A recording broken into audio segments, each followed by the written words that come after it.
तर हा आहे व्हेज पुलाव. सुंदर असा झालेला आहे आपला व्हेज पुलाव.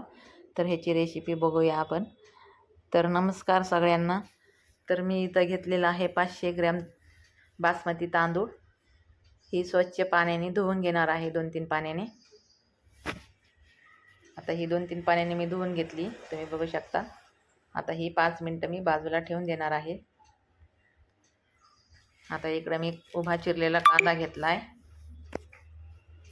5-6 हिरव्या मिरच्या चिरून घेतलेल्या आहेत. कोथिंबीर पण घेतली आहे. खोबरं पण चिरून घेतलं आहे. आता इकडं मी कढईमध्ये तेल टाकून त्याच्यामध्ये हा चिरलेला जो कांदा आहे ना, तो मी छान असा लालसर होईपर्यंत तळून घेणार आहे.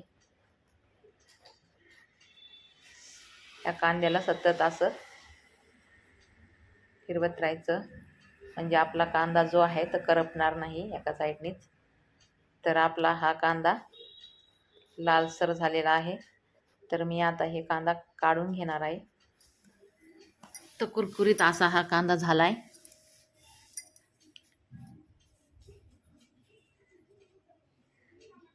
तर आता मी हे कांदा काढून घेतलाय. त्याच्यामध्ये आपण खोबरं पण तळून घेऊया. खोबरं थोडं लालसर झालं की ते पण आपण काढून घेऊया. आता आपलं खोबरं लालसर झालंय. आता जे हे उरलेलं तेल जे आहे ना, हेच मी भातासाठी वापरणार आहे. तर मी हे तेल कुकरमध्ये टाकून घेतलंय. आता कुकरमध्ये जिरी मोहरी टाकलेली आहे. त्याच्यानंतर हिरवी विलायची पण टाकून घेतली आहे. सर्व खडे मसाले टाकून घेतलेत मी. हिंग पण टाकलेलं आहे थोडंसं.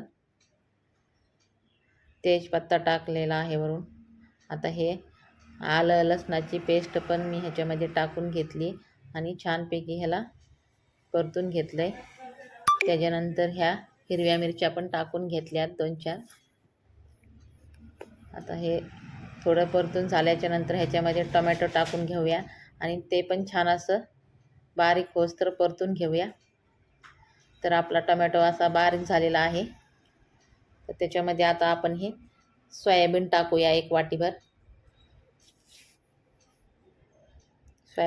सोयाबीन पण छान परतून घेऊया आणि त्याच्यानंतर 1 चमचा लाल तिखट टाकले मी.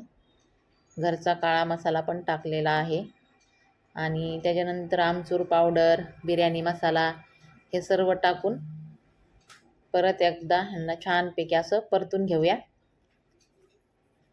2 चमचे हळद टाकलेली आहे. आता हे सर्व जिन्नस आपण छान असे परतून घेतल्यानंतर त्याच्यामध्ये आपण हे तांदूळ टाकून देऊया. तांदूळ पण आपल्याला 1 मिनिटापर्यंत छान असं परतून घ्यायचं. आता हे तांदूळ परतून झाल्याच्या नंतर त्याच्यामध्ये आपण आता पाणी टाकूया. तर इथं मी 1 तांब्याभर पाणी टाकलेलं आहे. त्याच्यानंतर चवीपुरतं मीठ टाकलंय आणि वरून चिरलेली कोथिंबीर पण टाकली. 1 बोट बुडेल एवढंच पाणी टाकायचं ह्याच्यामध्ये. जास्त पाणी नाही टाकायचं आपल्याला, कारण आपला भात आपल्याला मोकळा सुटसुटीत पाहिजे.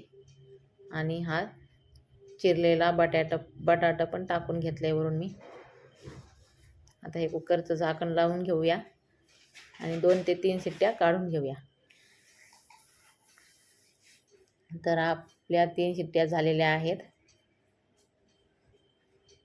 तर तुम्ही बघू शकता आपला पुलाव भात छानपैकी तयार झालेला आहे, मोकळा सुटसुटीत. तर आता ह्याच्यावर मी 2 चमचे तूप टाकणार आहे.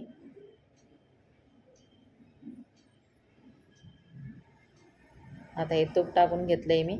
ह्याच्यामध्ये आता आपण चिरलेला जो कांदा होता आपण तळून घेतला होता ना, तो पण टाकून घेऊया. कांदा टाकल्याच्या नंतर आता हे खोबरं पण टाकून घेऊया ह्याच्यावरती आणि चिरलेली कोथिंबीर पण टाकूया. तर बघा आपला पुलाव भात हा किती छान सुंदर दिसतो. तुम्हाला जर ही रेसिपी आवडली तर प्लीज सबस्क्राईब करा आणि लाईक करा. तर मी आता हा भात खाऊन बघणार आहे. आता ह्याच्यासोबत मी दही आणि ककडी पण घेतलेली आहे. टाकणार आहे आणि हे असं भात तर आता थोडीशी दही टाकून मी हा भात खाऊन बघते. तर बघा किती छान असा हा आपला भात तयार झालेला आहे. तर मी आता हे असं हे टाकणार आहे.